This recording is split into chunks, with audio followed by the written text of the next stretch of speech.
bersama. Dan bagi kami sudah bergerak lebih dari 10 tahun untuk menyalurkan bantuan, ya, untuk mengedukasi masyarakat tentang sejarah penjajahan, tentang apa yang harus kita lakukan untuk membantu, ya, Indonesia mewujudkan amanatnya, ya, menghapuskan penjajahan di atas muka bumi ini. Maka dengan diluncurkannya armada pelayaran ini, kita selalu untuk mencoba, ya, bahkan tidak hanya di darat, di laut, dan di udara, kita akan terus memberikan apa yang bisa kita bantu. Seperti itu.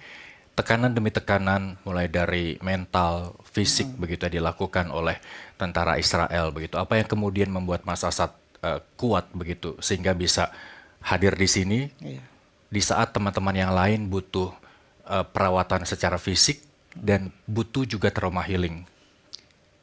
Kami meyakini bahwa apa yang saya pribadi alami dan semua teman-teman di GSF ini, dari penyiksaan, ya, yang kami alami, itu belum sebanding dengan apa yang dirasakan, dialami oleh saudara kita di Palestina puluhan tahun.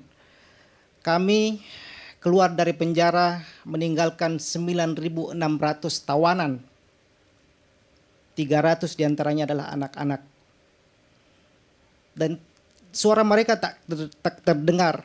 Dan diantara tujuan dari misi ini tidak hanya untuk membawa bantuan, akan tetapi untuk menyampaikan kepada dunia bahwa ada tawanan lain yang harus kita bebaskan. Oke, baik. Mas Yasin, saya tidak patut juga mengatakan Mas Yasin beruntung untuk bisa kembali ke Indonesia. Tapi ada campur tangan yang kuasa juga begitu ya, ketika Mas Yasin menyaksikan teman-teman meregang nyawa begitu di depan mata. Dan juga membawa nama jurnalis di kancah dunia begitu ya, dalam misi melakukan misi kemanusiaan lah begitu ya. Itu artinya jurnalis di dunia masih belum cukup perlindungannya. Ya, memang pada prinsipnya dalam jurnalistik ya tidak ada berita seharga nyawa ya. Jadi prinsip jurnalistik itu tetap kami pegang. Dan pada saat kami berangkat pada saat itu memang patokan kami adalah Free Gaza Movement yang tadi disampaikan Prof. Hikmahanto gitu, berhasil menembus Gaza tahun 2008 gitu. Jadi memang kami berniat menembus Gaza setelah Free Gaza Movement gitu. Dan narasi-narasi yang dibangun sebelum berangkat memang penghadangan.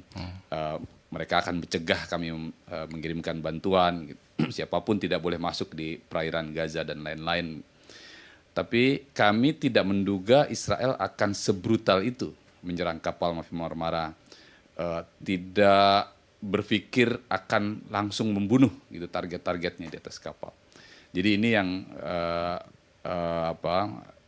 ya saya berada di atas kapal itu tetap merasakan bahwa kami ada di perairan internasional yang harusnya bebas dari kami sipil, tidak bersenjata begitu, namun mendapat perlakuan yang luar biasa represif dari militer Israel.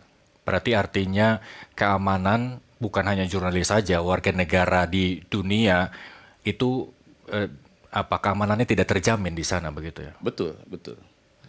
Ya itu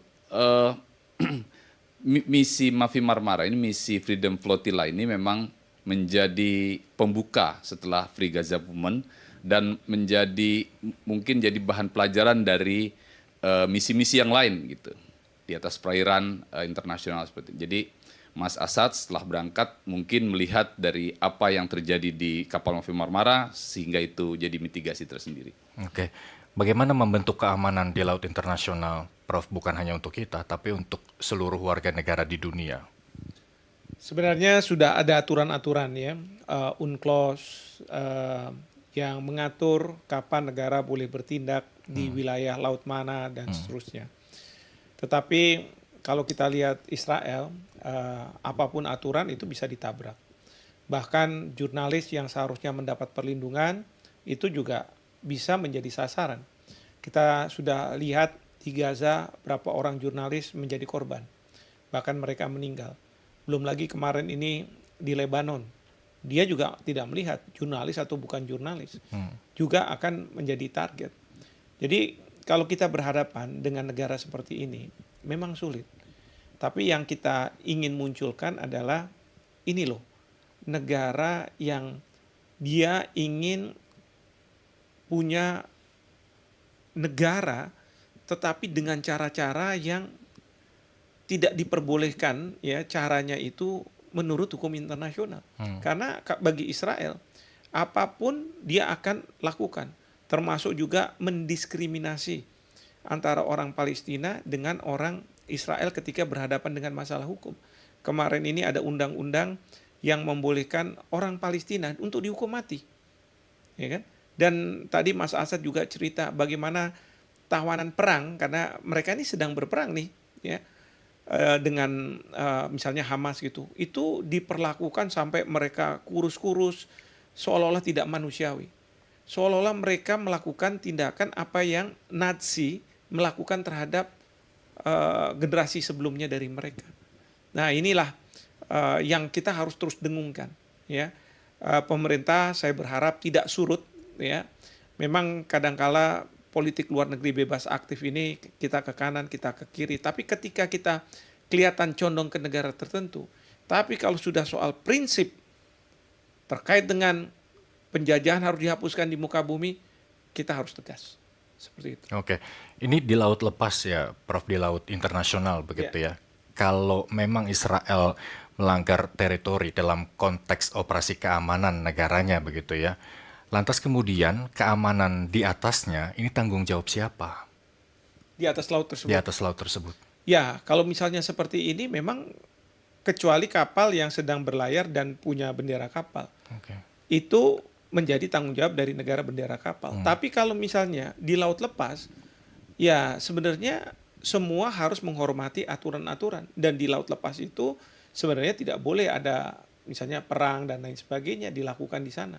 Ya, serangan-serangan atau misalnya melakukan tindakan seperti seolah-olah di negara gitu ya, menggunakan aturan-aturan dari negara tersebut diberlakukan di laut lepas. Sebenarnya sudah clear masalah itu. Ya, tapi ya itu lagi masalahnya adalah dari pihak Israel, dia sangat mengkhawatirkan bahwa mereka yang datang dari flotila-flotila ini membawa senjata, ya, dan senjata ini yang akan diberikan kepada pihak Hamas. Padahal mereka sejak awal sudah mengatakan bahwa ini obat-obatan, makanan mungkin. Kedua, mereka rakyat sipil, mereka juga sudah di briefing untuk tidak membawa senjata. Bahkan HP mereka sebagai alat komunikasi harus sudah dibuang di laut ketika itu SOP-nya ya Mas Asad ya? SOP-nya. Untuk meninggalkan jejak, biar tidak dilacak. Agar supaya tidak memperberat nanti para aktivis di saat penculikan ini. Karena biar bagaimanapun para aktivis ini punya jejak digital di medsos, bagaimana pembelaan mereka terhadap Palestina, seperti itu yang dikhawatirkan akan semakin memberatkan buat mereka. Jadi kita SOP-nya untuk lebih aman semua dilempar ke laut. Bagaimana kemudian bisa Israel memberikan predikat kita sebagai pihak yang mengancam begitu? Ya, biasanya kan di medsos jejak digital, kalau kita sudah terlihat bahwa kita ini pro terhadap Palestina, sudah mereka duga. Jangankan di Israel, sekarang ini kadang-kadang di Amerika Serikat kita juga dibuka. Padahal nih negara seperti Amerika Serikat kan negara yang sangat menghormati hak asasi manusia. Keberpihakan boleh, asal jangan kemudian diterjemahkan dengan kekerasan. Kita tidak melakukan kekerasan. Ya, bahwa kita berpihak pada Palestina pasti ada alasannya. Itu juga bukan karena masalah agama kalau dari sisi saya, tapi karena masalah penjajahan yang dilakukan oleh Israel.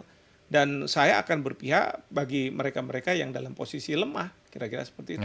Apa kemudian jalur yang bisa ditempuh oleh Mas Asad dan teman-teman kalau tadi cerita mendapatkan kekerasan fisik begitu ya, hingga ancaman pembunuhan, atau bahkan juga teman-teman Mas Yasin pada saat itu juga sudah menjadi korban begitu, untuk memperoleh rasa keadilan, apa yang kemudian bisa mereka lakukan? Ini soalnya bukan kriminal yang dilakukan di negara kita ya, ini antar negara dan hukum internasional. Perspektifnya Prof. Hik apa? Tapi jangan dijawab dulu karena kita harus jeda lagi. Pemirsa Merah Putih akan kembali sesaat lagi.